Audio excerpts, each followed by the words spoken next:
নেতার একই অবস্থা, চার চাকা ছেড়ে রিক্সা চালিয়ে দলের প্রচার সারছেন মাহে আলম। তবে কি মুখ্যমন্ত্রীর দাওয়ায় এই চার চাকা ছেড়ে রিক্সা ধরলেন তৃণমূলের দাপুটে নেতা, নাকি বনোয়ায় ঘাসফুল ফোটাতে মরিয়া তৃণমূল? উঠছে প্রশ্ন। দলের নেত্রীর ধমকিতে চার চাকা ছেড়ে রাজপথে রিক্সা চালিয়ে শহীদ স্মরণের প্রচার দাপুটে তৃণমূল নেতার। লোকসভা নির্বাচনে মুর্শিদাবাদ জেলার 3 কেন্দ্রে ঘাসফুল ফুটলেও বহরমপুর লোকসভার একমাত্র বিধানসভা বনোয়া, আর এই বিধানসভাতেই পিছিয়ে তৃণমূল। প্রথমে পঞ্চায়েত, তারপর লোকসভা, 2 নির্বাচনে এই বিধানসভায় তৃণমূলের ফল খারাপ হওয়ায়, অন্যদিকে সাম্প্রতিক সময় রাজ্যের একাধিক শুনে মুখ্যমন্ত্রীর দাওয়ায় দেওয়ায় দলের উচ্চ পদস্থ নেতৃত্বদের ওপর চাপ বেড়েছে। রাজ্যের বিভিন্ন দপ্তর, মন্ত্রী ও আধিকারিকদেরও কার্যত কড়া সুরে হুঁশিয়ারি দিয়েছেন মুখ্যমন্ত্রী। আর এরপরেই এবার কার্যত বনোয়া তথা এই জেলার দাপুটে তৃণমূল নেতা তথা বনোয়া ব্লক তৃণমূল কংগ্রেসের সহ সভাপতি মাহে আলমকে দেখা গেল চার চাকা ছেড়ে রাজপথে রিক্সা চালিয়ে দলের ব্যানার ফেস্টুন লাগাচ্ছেন। আসন্ন 21শে জুলাই তৃণমূলের শহীদ স্মরণ সমাবেশের প্রচার করছেন। এদিনের এই ছবি মুর্শিদাবাদ জেলার বনোয়া ব্লকের ডাকবাংলা হাট এলাকার।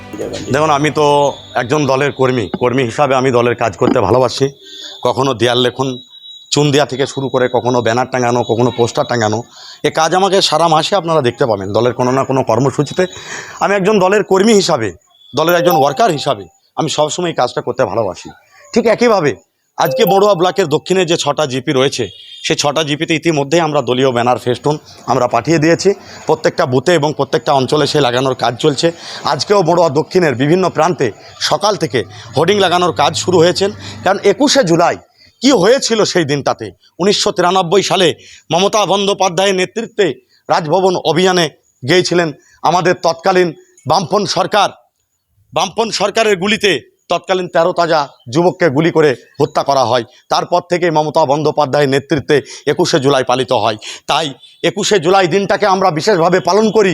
ঠিক একইভাবে 21শে জুলাই সম্পর্কে আমরা এলাকার প্রত্যেকটা বুথ স্তরে এবং সাধারণ মানুষকে আমরা জানান দিতে চাই যে 21শে জুলাই সম্পর্কে, 21শে জুলাই কি হয়েছিল, 21শে জুলাই সম্পর্কে আমরা মানুষকে আরও বেশি বেশি করে অবগত করছি।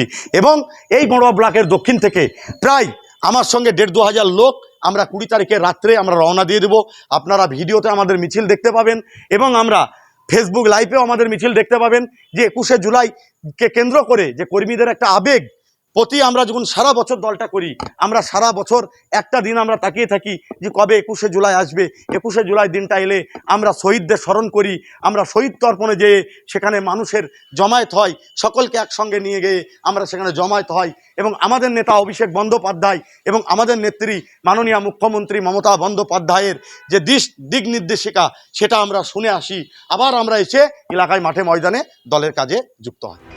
ফিরো রিপোর্ট, TV7 বাংলা।